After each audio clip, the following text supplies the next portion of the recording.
Estamos de volta com o programa Legislativo do Futuro, hoje tendo a honra de conversar com o Dr. Ives Gandra Martins e também com a doutora Maria Nazaré Lins Barbosa, procuradora-chefe da Câmara Municipal de São Paulo. Retomando aqui o nosso assunto sobre leis, né? O senhor acredita, doutor Ives, que a pandemia, de alguma forma, agilizou o processo para facilitar as discussões mais emergenciais na cidade? Eu tenho a impressão que sim, né? Porque, evidentemente, todos tiveram que partir para uma solução digital. O contato via internet, entende? Os escritórios mesmo, as sustentações orais nos tribunais Sim. são possíveis. Eu já não viajo mais. E que permanecem, né? Quer Que dizer, permanecem por causa das minhas limitações artríticas. Eu já não viajo mais em São Paulo. mas não só por sua causa, por todos também. Mas Todos acharam muito fácil não ter que se deslocar, né? Exatamente. Eu brinco que eu sou um prisioneiro da cidade. Mas é uma cidade com tudo, né? Sem Com dúvida. 12 milhões, porque com essas dificuldades. Mas agora não, eu sustento oralmente de novo perante o Supremo Tribunal Federal, o STJ, tudo através da via digital. E creio que também isso permitiu, apesar do distanciamento da pandemia, um contato maior, porque se habituou ao contato via WhatsApp, via com a visão da outra pessoa do outro lado, entende? Então, creio que tivemos perdas, mas tivemos ganhos também com a pandemia. A vida é assim, né? Com perdas e ganhos, né, doutora Nazaré? E na Câmara Municipal de São Paulo, essa questão emergencial de se buscar a via remota é uma realidade hoje, né? A Câmara Municipal de São Paulo foi o primeiro parlamento do mundo a tramitar o processo legislativo desde a sua propositura até a votação final e depois envio para sanção em meio exclusivamente digital. A gente já tinha se preparado para isso em 2019 em relação a projetos de baixa complexidade. E quando emergiu a pandemia em março de 2020, ainda em março, os parlamentares propuseram uma resolução que permitia que todos os processos de qualquer assunto pudessem tramitar totalmente no meio digital. Isso com recursos auxiliares de videoconferência, mas também com total segurança digital. E o que a gente percebeu, na verdade, é que isso permitiu uma ampliação da participação, não só dos parlamentares, como do público em geral. Exatamente. Entra-se a qualquer momento, de qualquer lugar, sem dificuldade nenhuma. Não, veja o seguinte, antigamente, quando se tinha que participar de uma banca de doutoramento, de pessoa titular ou livre docência, em qualquer universidade do Brasil, perdia-se a viagem, Sim. Tinha que estar lá, participar, todos tinham que cuidar dos professores que vinham de fora. Hoje, até no exterior, eu tenho participado de bancas, porque via digital é absolutamente possível. Aquilo que antes era aquela solenidade, o doutoramento, com todo, principalmente nas faculdades que ainda fazem com que haja todo um ritual para a defesa de tese, hoje é possível fazer tranquilamente. Isso facilita enormemente, porque participa-se da defesa e se continua a trabalhar logo em seguida. Nos adaptamos a uma nova realidade. Agora, doutor Ives, o que o senhor pensa a respeito das redes sociais, da regulação dessas redes sociais? O senhor acha que é algo que precisa ser feito urgentemente, de uma forma bastante profunda ou não? Qual a sua avaliação? É o seguinte, nós não temos regulação da mídia. A verdade é que a mídia, ela representa o pensamento daqueles que detêm o jornal, aqueles que têm uma determinada linha de pensamento. Eu acho que a imprensa é fundamental. Agora, as redes sociais abriram um campo enorme para todos participarem. Não são 5 ou 6 donos de um grande veículo de imprensa que definem a linha. Todos podem ter a linha que quiserem. Regular a mídia em redes sociais, que eu chamo mídia clássica, é o que eu chamo a elite, a nobreza da imprensa. Mas a plebe da imprensa são as redes sociais e aquele que está em contato direto com o povo. regular as mídias sociais, as redes sociais, eu tenho um receio muito grande. Nós passamos a ter uma intervenção onde o povo tem, enfim, maior liberdade de Exato. pensar, põe o que quer, não tem determinados filtros. E quando você diz o seguinte, não, fulano, ciclano estão atingindo, sempre tem os caminhos das ações de indenização por danos morais, nas ações por denunciação caluniosa, sempre há uma espécie de filtro natural, não é?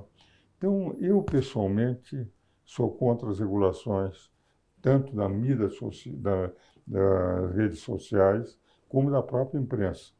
Sempre batalhei pela liberdade da imprensa, fui advogado da Associação Nacional dos Jornais durante 10 anos, advogado dos grandes imprensas, Folha, Estado, Globo, etc., no passado.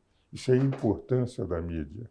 Mas, de qualquer maneira, entende, nós temos que ter o contraponto entre a nobreza da rede social clássica com a plebe, que eu acho fundamental, porque quando eu falo plebe, não no sentido de pejorativo, Sim.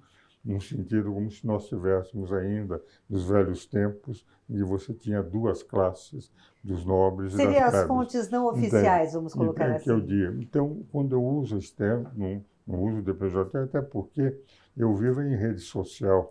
Ultimamente já deixei, acho que é mais livre, você põe a hora que quiser, não precisa ficar dependendo de publicação, etc. Eu tenho um grande valor às redes sociais. Mas acho que as redes sociais não podem ser nem desmonetizadas, nem podem ser limitadas.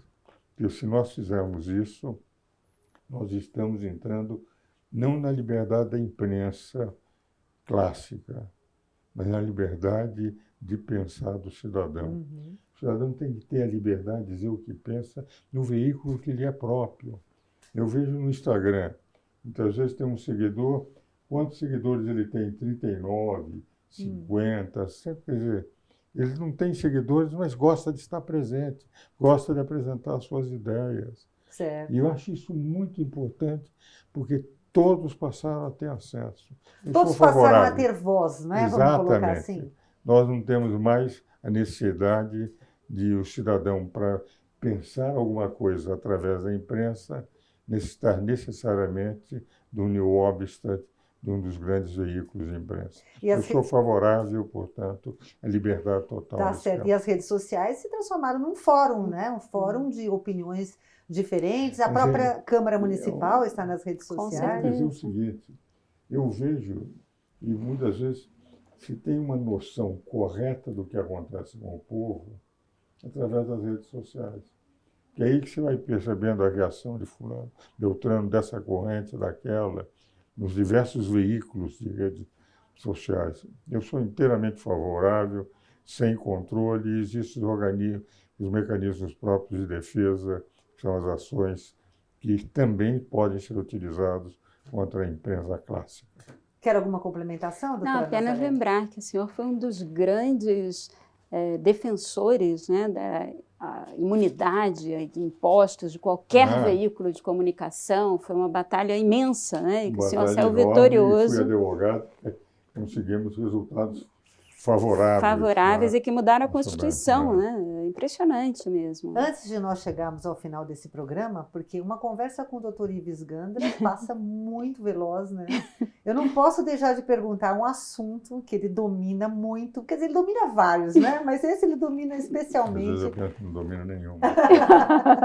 Que tem a ver com a questão tributária do país, que sempre é uma discussão, entra ano, sai ano, né?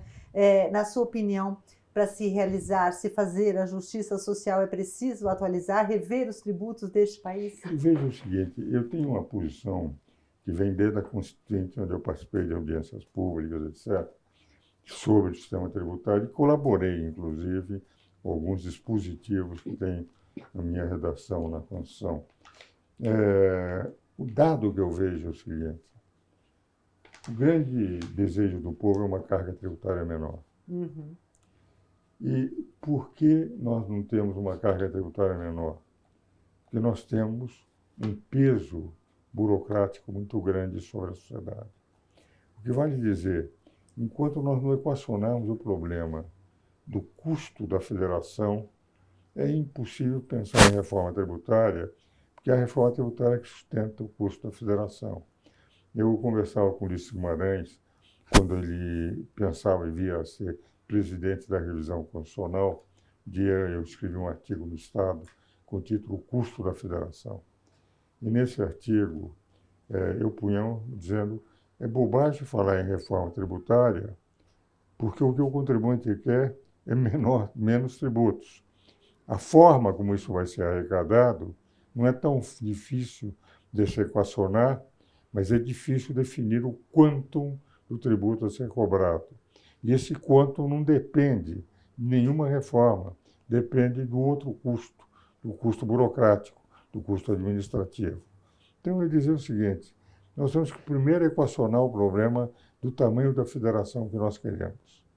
No momento que equacionarmos esse custo da federação, é fácil equacionar aquilo que paga o custo da federação, que são os tributos. Então, a minha linha, embora tenha trabalho sobre todos os tributos, de formas de melhorar a técnica de arrecadação, mas eu tenho a impressão que, enquanto nós não equacionarmos o problema do peso da federação sobre o cidadão, é difícil falar numa reforma tributária que o povo vai querer. Embora se queira fazer tentativas, é preciso seguir o mestre, né, doutora Nazaré? Com certeza. Ele está dando a dica, né? E tudo que seja caminho para desburocratizar, né, sempre é um ganho. É fundamental, né? Bom, eu gostaria de agradecer demais a presença de ambos aqui no programa Legislativo do Futuro. Doutor Ives Gandra Martins, muitíssimo obrigada, de coração, de nos ter recebido aqui no seu escritório. Até uma próxima oportunidade. O privilégio foi meu, eu agradeço muito a presença das duas. Doutora Nazaré, sem doutora. dúvida, obrigada de novo. A Câmara Municipal de São Paulo já teve oportunidade de homenagear, né, o Ives Gandra em muitas oportunidades. Sim. E para nós não deixa de ser uma homenagem recebê-lo aqui também. Muito obrigada. Já recebeu várias honrarias na Câmara Municipal de São Paulo e por merecimento, realmente. Muito obrigada, até uma próxima. Obrigada. Nós vamos ficando por aqui, até o próximo programa Legislativo do Futuro. Lembramos a você que se quiser entrar em contato com a gente, é São Paulo SP, LESBR, /TV Câmara São Paulo. Até a próxima.